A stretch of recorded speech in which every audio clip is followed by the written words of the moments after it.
We're ready to let people in, Helen? Yep, they've been let in. Okay, great.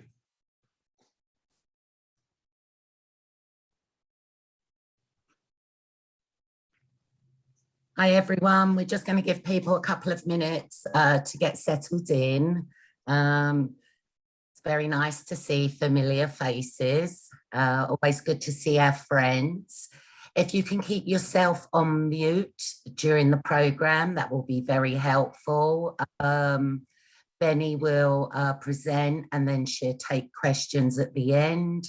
Please feel free to put questions in the chat as we go along. All right, I want to be respectful of people's time. So welcome everyone. When you signed up for this community conversation, you agreed to a code of conduct, which means that we expect you to be respectful of each other and also the presenter.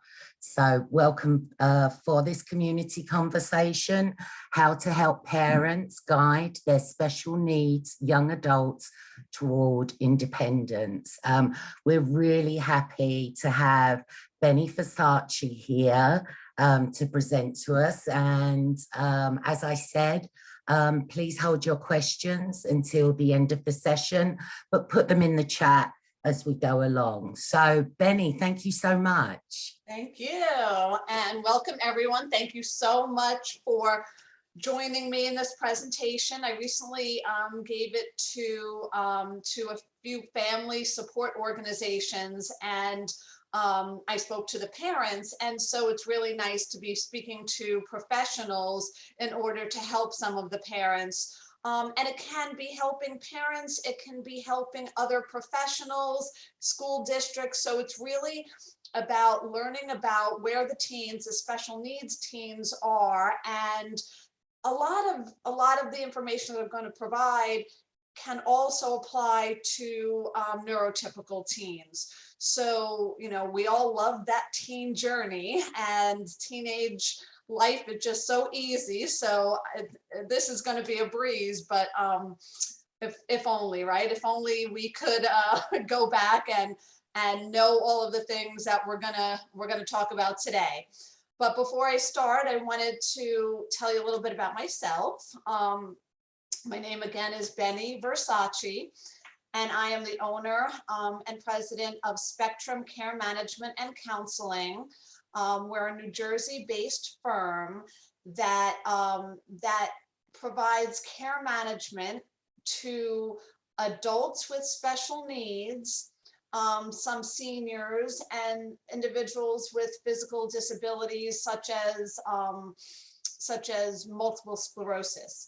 We also do counseling. Now, my history has paralleled special needs population and seniors, aging population. And back and forth, I really thought when I started the business, the name of the business was Spectrum Geriatric Care Management, and I thought I was only going to devote myself to seniors. However, my clients kept getting younger and younger, and I was really blessed with a client who I became her guardian. She's a young woman with special needs. I became her guardian when she was turning 18 and didn't have anyone to advocate on her behalf. And she's really become part of my family. I mean, we bring her home for Sunday dinners, and it's wonderful. She has her challenges. She's in a group home, but being able to provide the care management or the case management for her has really opened me up to seeing from the parents' perspective what the parents need. So not just as a professional, but also as someone who I really love her as a parent, and she doesn't have parents. So I'm her guardian. I'm really her everything. So I love having, being on that journey with her, and it's been challenging. So I really understand where parents may need, the help. Additionally, I did IIC work in the state of New Jersey through Perform Care. And what that is intensive in-home counseling. So while I did counseling for all ages, from 5 to 21, I started developing a network of children who had special needs, and I just gravitated toward that. So whenever someone would need that specialty, they would call me. So I just kept building, building my skill set, really taking, anything, any training I could through the NASW, through all different means, to really be able to serve the youth and now adults with special needs in a variety of ways. And even though the primary focus that we have for the adults that we serve special needs is case management, anyone who does case management knows that it's not just managing a case. You really get into the understanding the parents' feelings and guiding emotionally. So there's always a clinical component to the case management that we do. So now let me tell you, so it's not just parents, it can really be for everyone. So I don't like reading slides, but these slides I'm going to read because this is the foundation of everything, just this slide, and then we'll move on to a further discussion. But self-determination is the idea that includes people choosing and setting their own goals, being involved in making life decisions, self-advocating, and working to reach their goals. Self-determination is when you set things up to get what you want. It's important to understand that self-determination usually contributes to positive results in areas like employment, education, community living, and improved quality of life. So what we're trying to do with self-determination with our teenagers is really trying to get them to move from dependence to independence. And of course, independence is freedom from outside control and having autonomy over one's life. And I look at some of my work with seniors and parallel that to teenagers, because when you're working with seniors, we take so much away from them. Mom, my 85-year-old mom, I will make the doctor's appointments and I'll tell you which doctors to see and I'll tell you why you need to see them. And maybe mom just doesn't care and she just wants to live her life and be a diabetic and eat a piece of cake every once in a while and doesn't want a daughter, yelling at her. Well, it's very similar to when you're working with teenagers and listening to them. Now with your teenagers, you're building their life. With seniors, you're helping them be more comfortable in where they are and making those decisions. But we're going to focus on teenagers. And so how do we get those results from going from dependence to independence and that teenage journey, which is so difficult?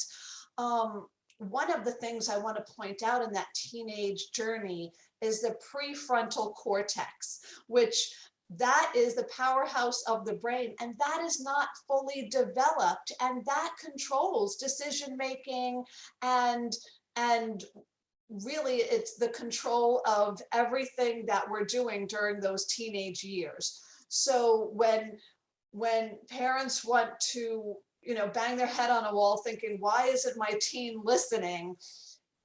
They really may not have heard you. They really may not have listened to the instructions because it's just part of that development.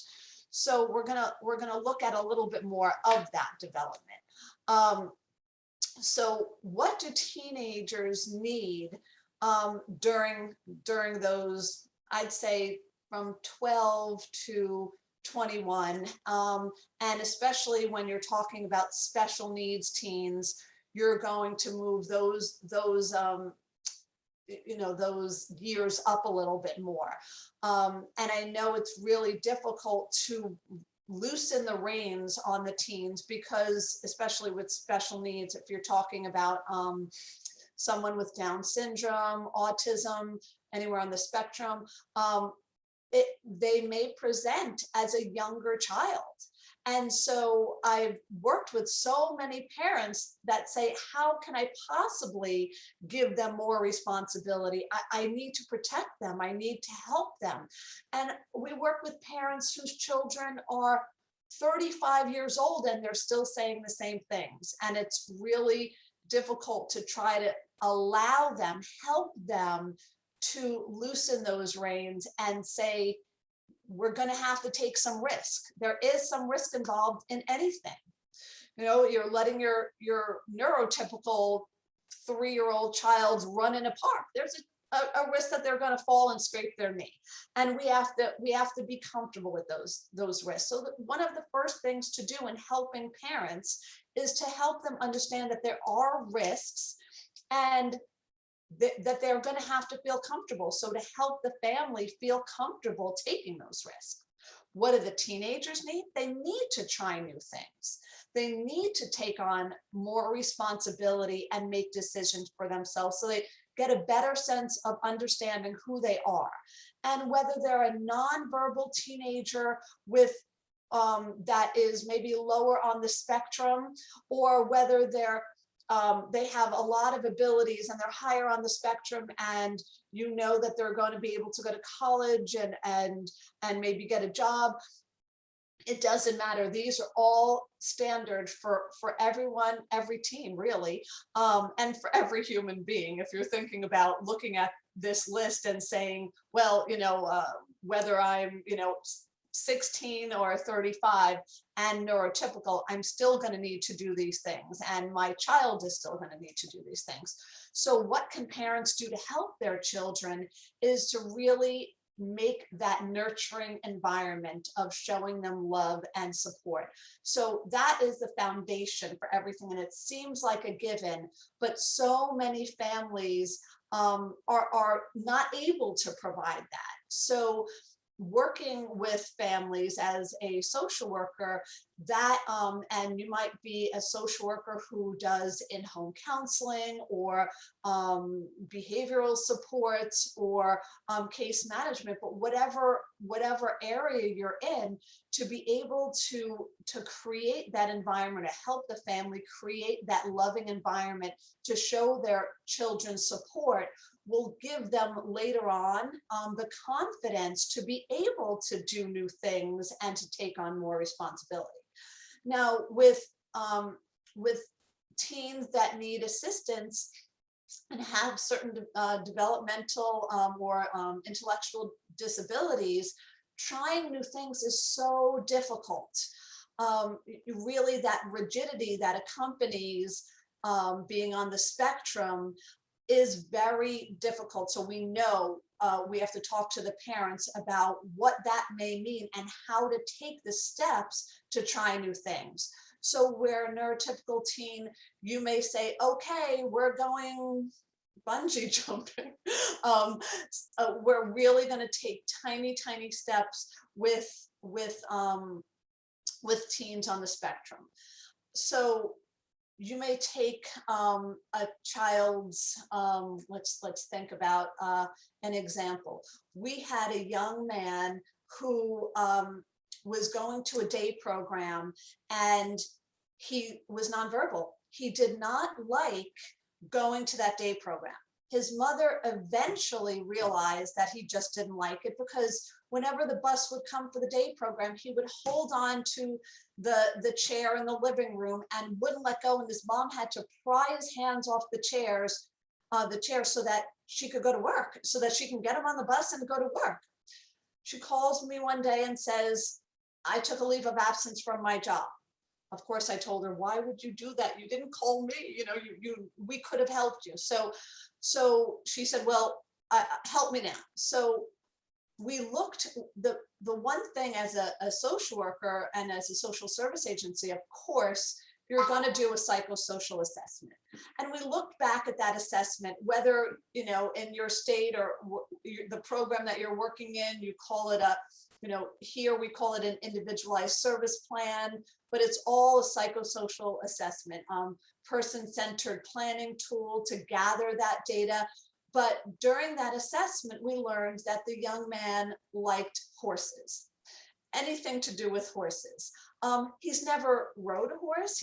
He's never been within 10 feet of a horse, but he liked looking at horses. He liked any movies with horses. So coinciding with the mom's phone call, an agency sent an email saying, we just opened and we are a farm that wants to start providing pre-vocational training to special needs population. So my wheels started turning and I said, I don't know this agency, but it sounds like everything that, let's just say, Josh really likes, this agency has to offer. Why don't we try it? Fast forward to 6 months later, Josh is excited to get onto the bus and get off of the bus, goes and gets the bales of hay every day. He knows his job. He feels empowered and he loves his day. He gets the bales of hay, he gets the brush, he brushes the horses, and in the afternoon, he has riding lessons. A beautiful life. He is so happy. Josh had behaviors every day. And I don't want to say this cured every behavior, but I'd say 75% of those behaviors, because he's not able to communicate his needs and tell you, but he's content and he's happy and he felt love, he felt supported, he feels love for the animals. It's a beautiful life. So in achieving that independence and self-determination, that love and support for the child, whether it's it's through a program, helping the parents learn how to actually support their special needs child. And a lot of parents are saying, I've been doing this for years, I know how to do it. Yes, but a lot of times they're in it. And as a social worker, if you're in it, you have a hard time having the perspective to look in and see how to help. So we have to teach families and parents how to remove themselves of being in it and take a look from a different point of view. So that's really one of our roles as social workers, to be able to help the parents do that. It's also really important to try to get a better sense of understanding what the child may be feeling. And we're going to go into that a little bit more about the emotions during the teenage years, which takes up a lot of the years. But we want to set clear family rules so that there's a structure, not just, I'm going to add more responsibility without any structure, without any guidance. And we're going to go into that as well. But we want to look at helping the children develop skills for decision making, and then guiding the child to give them more opportunities to have that independence. So we want to start out maybe by just simple things in the home, laundry duties, setting the tables, very small things, and building from there. Those teen emotions, which we all love, don't we? So teenagers are going through physical changes, social changes, and emotional changes. Now, when someone has special needs, they're often in the same school system from early intervention up until age 21. But that's not the case for everyone. But even if it is, the school system is trying to help with those social changes, fostering friendships, which is so important during this time. And with teens who have special needs, that is really difficult during this time. They have, their appearance may be different from some other children. Now, everybody's appearance is different, but they may be more concerned. Why am I different? Why do I look at things differently? Why do I process things differently? Why am I in a wheelchair? Why, right? So we want to help foster friendships that really foster support. And so however parents can do it. Of course, you want to look at social groups, but really one-to-one friendships are great for children with special needs. So for parents to have play dates so that they can start building what is a friendship, because children who are lower on the spectrum may not even understand and may be in the same room and not be interacting. But the truth is there are so many studies that I've read that show that even being in the same room and not interacting is still comforting to someone. And if you keep that momentum up, and maybe it's every Monday night pizza and the two teens aren't talking to each other, but they're together. And that's really some of the most important things to try to guide families with during these social changes, because you're going to see all of these emotional changes. Now, with any teen, obviously, there are physical changes going on, and those physical changes then result in a lot of emotional changes, and just the hormones that are changing and taking place. Hormones don't know whether you have special needs or not. They're just gonna start, so young women are going to start menstruating, boys are going to start with with building muscle and deeper voice.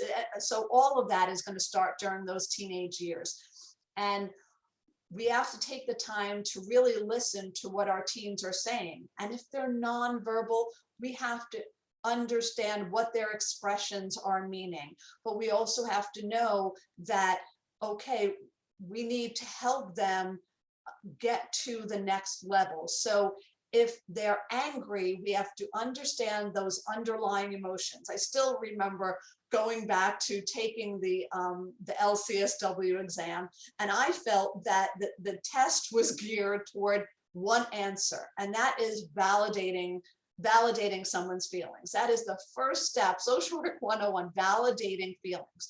So it's very hard to do when you don't understand what those feelings are, when they're mixed up in a disability, and someone who doesn't have those abilities and needs support to, whether it's to communicate or to really express themselves appropriately, express themselves so that other people will understand the message that's trying to be conveyed. So you may need to assess what those feelings are and give their emotions a voice, and whether that's helping the parent do that. And a lot of times I've noticed working with teens with special needs and adults with special needs, the parents are giving their child a voice, but that may not be the child's voice. That may be the parent's voice. So it's very important to try to distinguish between the two, and to really have time with the teen alone to try to gauge what the teen may want, and then to try to bring the family and the teen together to understand, yes, mom, I know you want this for him, but he seemed to want this. Now, plenty of the parents certainly know what their teen wants and but there have been so many episodes that I've seen where the parents are speaking for themselves, and we've had to try to separate the parents and really only work with the child, and then bring them together and really help the parent understand and work with the parents' emotions in that process. And the parents are going through so many emotions right now, because letting go when they've spent so many years of protecting and supporting. And so whether it's a neurotypical or not teen, letting go. I have a 15-year-old right now, and my husband's always pushing me. She can do it. She can do it. She's gonna be driving next year, and that's a whole other story, right? So my fear level just went through the roof. But if I look at that, and I look at the parents that I'm working with, it doesn't have to be driving. It can be anything where that fear level, letting go, is just through the roof. So we want to schedule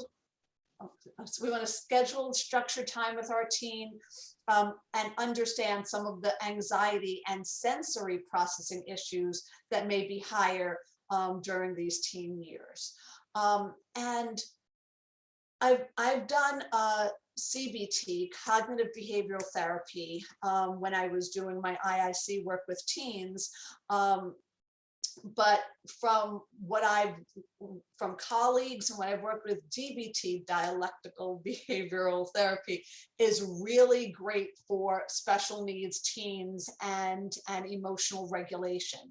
So I would highly recommend that if you are working with teens and you don't provide those therapies, to really refer them to a specialist who works with teens with special needs. CBT is good, but if you have those really difficult behaviors, of course, BCBA will help with the behaviors, but that emotional regulation will be really good with DBT. And that work really does, I've seen success with that. Managing conflict is just these small tips are usually self-explanatory, but control negative feelings and impulses. This goes both ways, to help the parents control them as well as a professional. So when you have parents maybe yelling at you and saying, I know my child and you're not going to tell me what to do, and that happens, and you prepare for yourself as a professional, it's okay.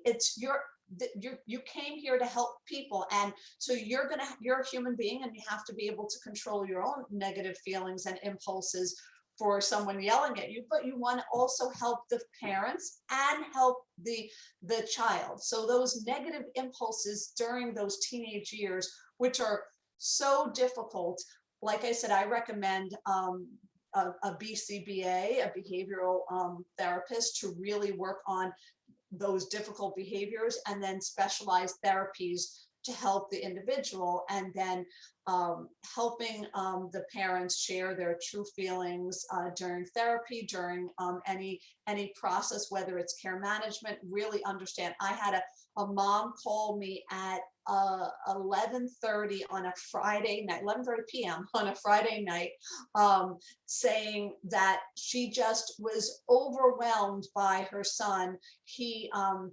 They used to call it Asperger's, now they just call it high on the spectrum. But she said, whenever I say black, he says white, and he just was very contradictory. And that is part of the concern with teens or adults with Asperger's, is that they're very regimented, and so parents have such a difficult time. And so I had to guide her. Of course, the first thing I did was listen to her, validate her feelings, but to really show my concern for her, because she was overwhelmed. And how can we help her son? And her son was rejected from a lot of services because of his hygiene. He had a lot of abilities, and I don't like to use the word high functioning, but he was high functioning to the point where he really could have had a job, but he was rejected from so many programs because of his hygiene. And the Division of Vocational Rehab would not work with him because he had to get his hygiene in check before they could even think of getting a job for him. And what I thought was one of the most endearing things in working with this young man was that we had a phone conversation to do his psychosocial assessment, to do the initial psychosocial assessment, and then the secondary one was in person. But the phone conversation, he took a shower for our phone conversation, which I thought was spectacular. And I said, right there, we're going to be able to work with him, and we're going to be able to move him to another place, because he felt that it was important. This conversation was important to get to know him. And even though we weren't looking at him, we didn't know, it was the start of something new for him. And I just thought it was amazing. It took us about 2 years to get him to a place where he could volunteer for 4 hours once a week and interact with people. It took us about another 6 months for him to shower regularly and do all the things we need. And we got him the support staff to do that. But really to understand his point of view, and his point of view was that he just didn't think it was needed. And it wasn't a rational point of view if you want to work with people, but this is what he was thinking. So we wanted to be open-minded and really understand, okay, why don't you think it's needed, and go through the steps. So when you're working with teens and young adults with special needs, you're going to have to break everything down into smaller steps. So as a professional, we want you to be open-minded and obviously to educate the parents on doing the same. So when we were educating that mom, that night at 11:30 at night, but ongoing, she had a whole new vision, because in working with her son, we first had to work with her so that she can create an environment in being open-minded so that her son felt supported, and then go from there. So it was a long journey, but now we still work with him, and we make sure he has all of the supports he needs, and he's out in the community. He says he's not ready for a paying job yet, but has increased his hours in volunteering, and we believe that that he will be able to do some work. He's actually doing some pre-vocational training with a job coach, but not working. But all of those trainings are really going to set him up for success, and we're really excited for that. And we're going to start looking within the household, those rules and responsibility on work on household chores as a family, not just delegate. And that is, the old "because I said so" has to go out the window. So I'm sure that, you as an individual, your parents, have all used that saying, "because I said so," to children, right? So we want to start removing that and saying, okay, this is how it is. Your room is a disaster. How are we going to work on that? So what would make your environment more comfortable living in this room the majority of your time, doing your homework with all of this? How can you get good grades if the papers are all scattered here? So rather than think of it as chores, we want to think of it as organization. Let's try to see what your organizational skills are, and breaking tasks down into smaller and smaller duties and making them fun. So I saw this grid on Facebook where the parents had little clips, and they had maybe a dollar, teenagers want they're motivated by money a lot of times, and if they want a new video game or want to just go to the candy store, Dunkin' Donuts, right, they need money to do that. Well, instead of mom and dad and parents or any parents buying those things for them, let them earn it. So they put a board of $1 for emptying the trash, and $1 for, or $2 for making the bed every day. And even though you don't want to, just simply reward with money, during these years, it's not a terrible idea, or whatever motivator you want to put into place. But you take those tasks and you make them fun. And then you talk to your teens. And a lot of people skip this step. You talk to your teens about consequences versus rewards. So what are the consequences of not having a clean room, of not being organized, right? You're probably not going to do well in your classes because you don't realize where the homework is you did, and you don't. So you want to start going over those consequences and rewards. So to teach the parents how to have those discussions on, okay, so he's not doing this. Let's start with what might be fun, but let's start with what, if that's not working, what are the consequences of these behaviors, and what motivates him to give him a certain reward, right? So, and then you want to look at, do you want to eliminate behaviors, or do you want to increase behaviors. So you want to eliminate the bad behaviors and increase the good behaviors, right? So you want to look at a balance of those. You're not just going to eliminate everything in one day. So you want to take those rewards and say, wow, he did it once this week. And even though it wasn't 4 times like we have on the board, let's say, okay, that was a great job, and really constantly reinforce that positive behavior, so that the child feels proud of themselves. So, and you really want to nurture who they are. Okay, so maybe the focusing on the bedroom is not the thing, but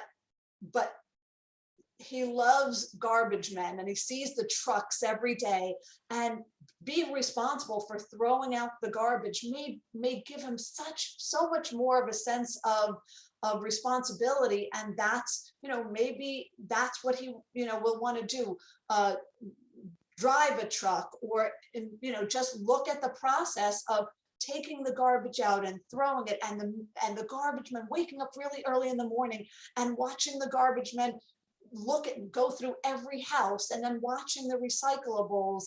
And maybe he might be in charge of taking the recyclables and sorting them for the neighborhood, and who knows, and that may be a job. We have a young man with special needs who's nonverbal, who has his own landscaping business and mows the lawns of everyone in the neighborhood, and it's wonderful. He's learned financial responsibility. He's nonverbal.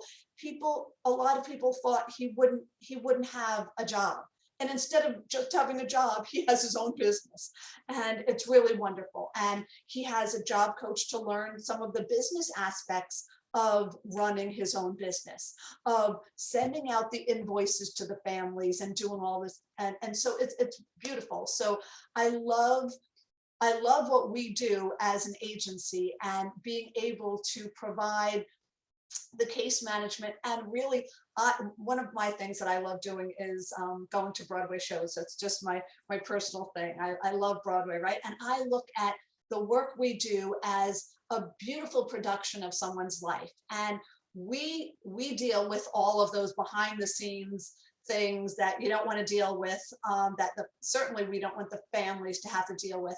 If you look at the families having to deal with the challenges of raising a child with special needs, and there are so many challenges, there's so many rewards, but there are so many challenges. And when you look at those challenges, we want to take that away from them. We want the behind the scenes things that we have to deal with, state agencies and people not returning our calls. So we want to make sure that when a family calls, we answer the phone call right away, and we show compassion to whatever they're going through. Even if they're yelling at us for something that is out of our control, we don't care. But it doesn't matter. You've had a hard day. You've had a lot of difficulty trying to navigate a system for your child to this point. We're gonna take that away from you. So as a social worker, just remember that, and try to be where that parent is, and say, you know what, they've had a lot of difficulty. What can we take off of their plate? What services and supports can we take off of their plate? And how can we counsel them so that they can see things in a different way to move their child forward? And it's not easy. So I just set up some house rules on this slide. Obviously, respect each other is one of that really should be up there with number one, and it all has to do with respect, and really to try to create a kind environment. So we have young people that don't know how to regulate their emotions and are putting their fists through walls, and so you think helping them learn how to say please and thank you may be nothing in the scheme of things, but you'd be surprised, just saying please or saying thank you and showing that gratitude and teaching the child how to do that really changes how they may feel and look at things. Yes, it may not change those holes in the wall, but eventually it might, because saying thank you and feeling that gratitude, not just saying it, but feeling it, may change a lot of how their perception and how they're doing things. And like I said, combining that with BCBA and different clinical therapies is wonderful for young adults with special needs that are having difficulty regulating their emotions. So self-advocacy involves being able to identify your needs, understanding your rights, and communicating them effectively. Now, for young people with special needs, self-advocacy is very difficult. So we want to help guide them and the families on how to do that. So we want to make sure that we start early, right? So anything from, like we said, saying please and thank you is really the starting point to self-advocacy, whether you realize it or not, because okay, I'm saying, please, may I have something? Well, if you're saying please, chances are people may give you something rather than give me that, right? So that is the beginning of self-advocacy.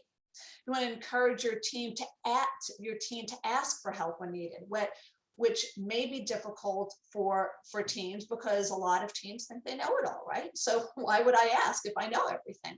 And that comes with teens with special needs or not, right? So whenever something happens with a teenager and the consequences are not so good, you want to use that as a learning experience to say, so in the future, what would you do?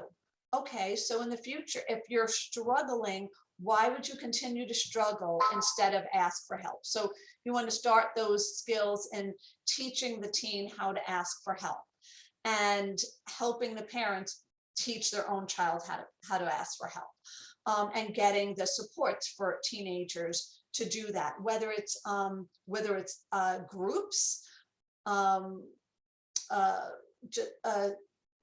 learning how to advocate. I like the last one, learning how to advocate in their IEP meeting. So if they do have an IEP meeting, I would say to help the parents learn how to write down a list and then talk to their child and maybe do a mock IEP at home. The individualized education plan is so important guiding throughout the school system, but if they're not advocating for themselves, then how can they advocate later on in life? So starting early and doing that, and an IEP meeting is a great way to do it.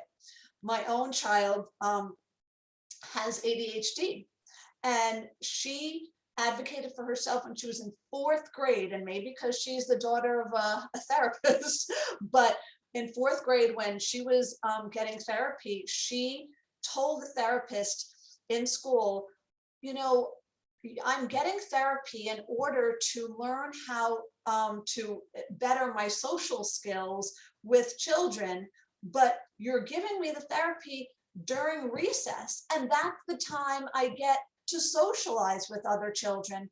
So I'm telling you that I'm advocating for myself not to come here anymore, so I can practice the skills that I've learned and go out and during recess socialize with children. And I just was blown away. I didn't tell her to do that. She learned those self-advocacy skills, and in 4th grade, she was able to, to put those into practice. So, so you want to, slowly reduce the supports that you're giving the teens and help them develop new skills.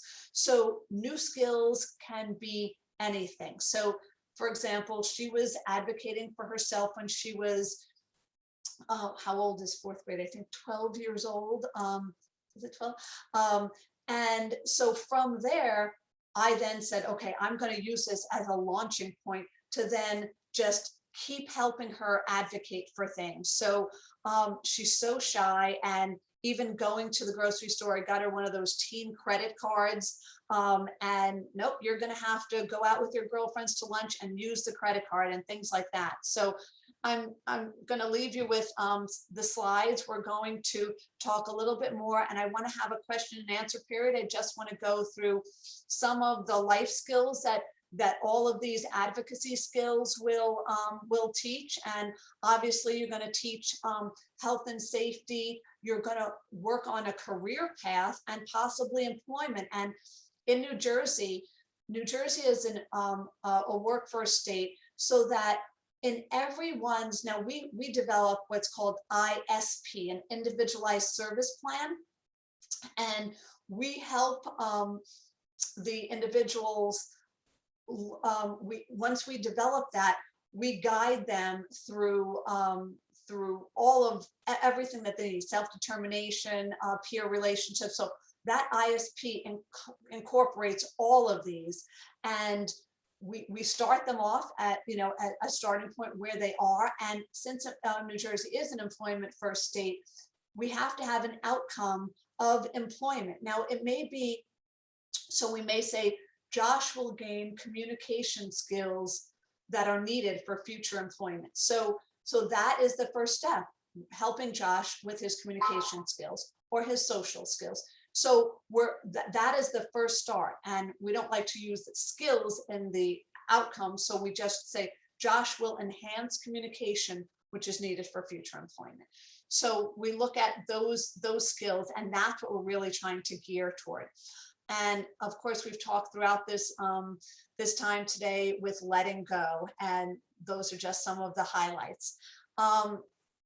And in the adult special needs world, most states are 21 and older. So you start enrolling, you start transitioning to that adult world probably around age 16. There are services that transition around age 14, but around age 16, you're really going to start with, do I apply for Medicaid, and where do we want to guide? Okay, well, he'll need communication or other supports, and what am I going to get when he gets to the adult world? And just so these are some of the, in New Jersey, some of the supports, but throughout the country, there are Medicaid waivers that in 2013, the federal government established a home and community-based services waiver, and many of the states took them up for it because they get a dollar for dollar match. In New Jersey, they have private agencies doing it. In some states, they have the HMOs doing it, like United or Horizon, any of the managed care companies are doing the case management and getting all of the supports for people. And these are all of the available supports. Now, in different states, they may be called different things. These are the available supports in New Jersey. But I would suggest looking at your Division of Developmental Disabilities in the state where you are to see what services and supports are available, so you can start planning, and early planning is the best, so that you can really guide what supports your child or the person you're working with may need. And that's it. And the crazy thing is, in the last slide, I didn't put my email. So I can put it in the chat, and that's Benni Versaci at SelfDetermination.com. And Helen, do you have any questions, or you want to take any questions? That was terrific. Thank you so much, Benni. Also, you said that we'll be able to share the slides with registrants, so that's terrific. You know, a question came in that I thought was quite interesting. In discussing moving towards independence, how can you prepare teens with special needs to enter in and navigate dating and romantic relationships? Because they can be a minefield anyway, right? Absolutely. And I've also given presentations on sex and special needs teens, and it is very, very difficult. A lot of the things that we spoke about, empowering self-determination and advocacy, can help the teens to navigate appropriate special relationships. So if the families are creating that environment of support, of responsibility, teens with special needs will typically be able to be guided and make better decisions in those relationships. So this is really a foundation for those type of relationships, and it's important to be able to foster. So as a case management agency, we had a young woman with Down syndrome. She's wonderful, love her. Her father was vetting agencies and had her on the phone with us, and she said, her father was on the other line, but she said, the main thing I want to do is have transportation to see my boyfriend because he moved to another county and I can't see him regularly enough. And in time, we got her the transportation, but in time we found out that she didn't just want transportation, she actually wanted support. She was nervous going on her dates. So we got her a person to drive her instead of just taking an Uber or Lyft, a person to drive her. And when she went to the movies, the person would sit 2 rows behind them in the movie theater. But she felt more secure just knowing that she had support just in case she got in an argument with her boyfriend and things like that. And then on the ride home, the support person would process that with her. So did you like the movie? How did your boyfriend like the movie? Did you enjoy your time with him? And really asked all of these, not just those yes or no questions, but then started elaborating on that. And how was the day? Did you, what would you have done differently for next time on your date and things like that? And it really gave her so much support. So having a foundation like this and then having that support, however it is, however it's rolled out, is really important during those teen years. Terrific. One more. What about supports for young adults and adults ready to move into supporting housing or independent housing? Well, in New Jersey specifically, there's such wonderful programs. New Jersey has this supportive housing connection. And if there's anyone on in other states, many states have similar programs. But in New Jersey, in the adult world, we go through the supportive housing connection. We get a housing voucher that's specifically for adults with special needs. So we don't have to get on a Section 8 waiting list or anything like that. There is supportive housing available, and there's all different degrees. So the young woman who I'm guardian for, she lives in, it's typically called a group home, but she only has 2 people living with her and then around the clock staff. So even though that's called a group home, it's really more like a supportive apartment. But people who don't need that much support can get a housing voucher, get their own apartment at a reduced rate. They only pay 1/3 of their income. And then through their self-directed budget, which New Jersey gives, they are able to have their own staff. So it just depends on how much they need. They need 5 hours a day, or they need a few hours a week, or, we can get that staff for them. So New Jersey has a wonderful program. If anyone wants to email me, I can certainly step you through that program. It's really, there's so much. I can talk for another hour on that. But there is a wonderful support for adults with special needs. Back in 2013, not so much, but today in 2021 and going forward, there's so many supports built into the adult system. And just a quick, we still have a few more minutes. In New Jersey and like many other states, adults with special needs get a self-directed budget, and agencies like mine, a support coordination agency, we are the keepers of that budget. It's an electronic budget, and so we buy the services and supports for you. So we do your individualized service plan, and so we get to know all about you, just like a psychosocial assessment. Once we do that assessment, the whole list of services and supports that that the last slide goes over are available. And from those service supports, we take your budget and we buy those services and supports, and then we monitor them. So some things may work, some things may not work. The beauty of this self-directed program is you can try all different things. Years ago, it was, someone with special needs got out of high school when they were 21 and they had a day program, and if they needed a residential placement, they had a group home, and that was about it. But now you can see the whole host of services, and one of my favorite services is called Goods and Services. And the Goods and Services allow anyone with special needs to access anything that you or I would access in the community. You want to take a yoga class? We can buy it through Goods and Services. The yoga instructor doesn't have to be a Medicaid provider.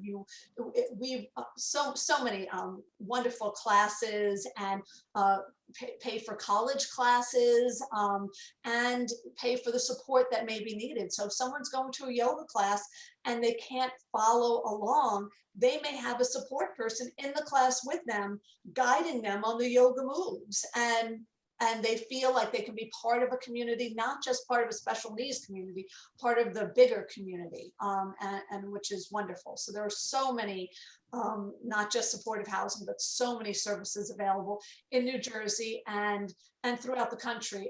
But from my understanding, New Jersey has, people move to New Jersey for the services for adults with special needs, because some of the other states aren't as rich in the supports that they can provide.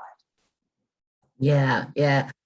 Time for one more question, and while we're waiting for people to type that, I had friends, the husband got offered a very high-paying job in Delaware, but because they had a special needs child, they decided not to take the job and stay in New Jersey because New Jersey benefits are so good.